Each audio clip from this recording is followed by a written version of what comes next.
Royal Bengal tiger citing করেছিল। আর তারপর এখানেই এই কেঁদাপাড়ার থেকে কিছুটা দূরে ভাঁড়রিতে কিলিং পাওয়া গিয়েছে। আর সেখানেই এখন নাইট ওয়াচ চলছে যৌথ বন পরিচালন সমিতির সদস্যদের, সেই সঙ্গে রয়েছেন বন দপ্তরের আধিকারিকরাও। মূলত তারা রাত পাহারা দিচ্ছেন এখানকার মানুষজন যাতে শান্তিতে নির্বিঘ্নে ঘুমোতে পারেন, তাই তাদের এই রাত পাহারা। কোনোভাবেই যাতে রয়্যাল বেঙ্গল টাইগার এই লোকালয়ে চলে এসে গবাদি পশুর ওপর হামলা করতে না পারে, সেই কারণেই এই নাইট ওয়াচিং। সেই সঙ্গে একাধিক জায়গায় রয়েছে খাঁচা পাতা, সেখানে দেওয়া হয়েছে পচে যাওয়া ছাগলের মাংস, যদি রয়্যাল বেঙ্গল সেখানে ধরা দেয়। আর সেই বাঘবন্দি অভিযানের মধ্যেই একটু আগেই খবর এসেছে কেঁদাপাড়ায় নাকি কোনো মহিলা এক হলদে ডোরা কাটার চোখ জলজল করতে দেখেছেন। আর এই খবর ওয়াকি টোয়াকিতে আসার পরেই ছুট দিয়েছেন বনকর্মীরা।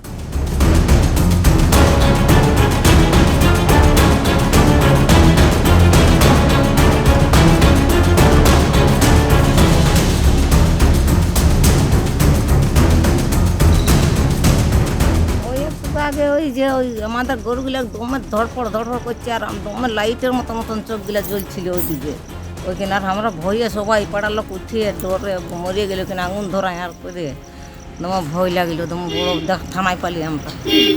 বাঘ এসেছিল মনে হচ্ছে, বাঘে বটে। গরুগুলো কেমন ধরপে আর করে একবার কি হয়ে গেল। তারপরে আপনারা কি বন দপ্তরকে খবর দিলেন? আমরা ফোন করছি সবাইকে। এখন কি ভয় লাগছে? এখন নাই আর ভয় লাগবে, ভয় লাগবে কেন, আমরা ঘরে শুতে পাচ্ছি না। আর জিনিসগুলো দেখছো না আমাদের বাহাই দিয়ে আছে, এমন কোনোদিন হয়নি। বাঘ তো এসেছে, কিন্তু বাঘ এসেছে মানে আমাদের প্রচণ্ড ভয়। আজকে যেটা আমরা খবর রিপোর্ট পাই, হ্যাঁ, আজকের মধ্যে আমাদের প্রচণ্ড ভয় লেগে গেছে। রাত্রির মধ্যে কি করে থাকবো সেটার আমাদের চিন্তা।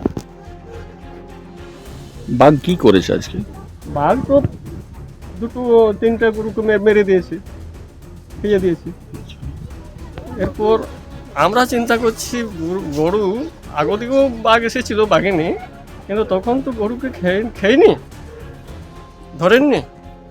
কিন্তু আজকে যে লেবেলিংটা দেখা গেছে, প্রমাণ পাওয়া যাচ্ছে যে আজ আমরা বাড়ির মধ্যে কিভাবে থাকবো সেটা আমাদের চিন্তা।